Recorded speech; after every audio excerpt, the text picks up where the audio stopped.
Hey everyone, in this video, I am going to demonstrate to you how you can access your web application via Docker. So let's get started. I've already Dockerized the application for you here. So we have a Docker file and it's basically Dockerizing this Python application written using Fast API. And we are serving the Python application using Rubicon, right? Rubicon server. So over here you can see we are running this command on port 8000. Right? So I built this Docker file and I'll give it a name of hello world. Right,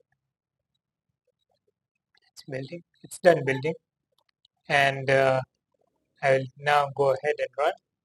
So as a Docker run, and I want to run my hello world image.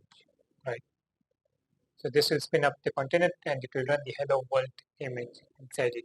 Right, so it has started and it says Rubicon is running on port 8000. Perfect.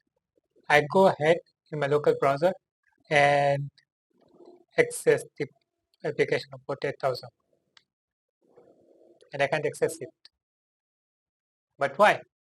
Why is that? Well, this is because this port 8000 is running inside, the application is running inside the container, and the container and my operating system are different, right?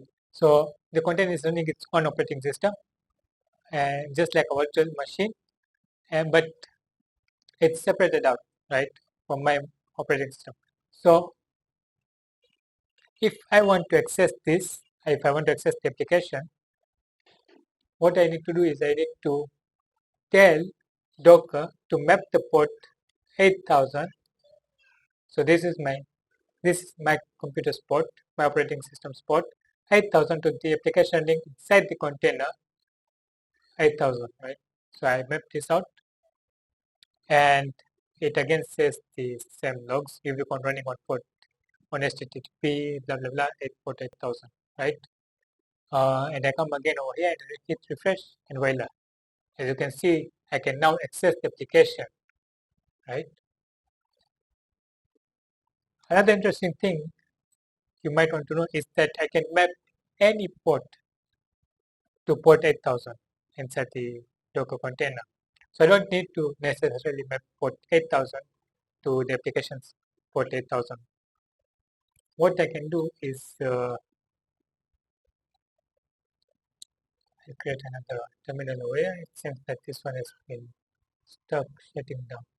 Right. So I'll come over here and again I'll run Docker run the p tag and then the port 8000. Now let's say I want to access the application on port 3001, right?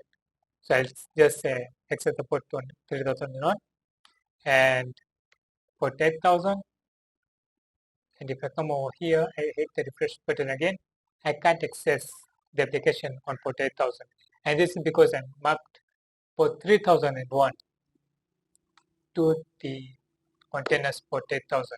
Now, it's important to note that you can change this number over here, 8000, because the application itself is running on port 8000 and this is the containers port. So you need to map, you can map any port, 3000, 4000, 5000, but you need to map it to the application's port 8000 that's running in the container.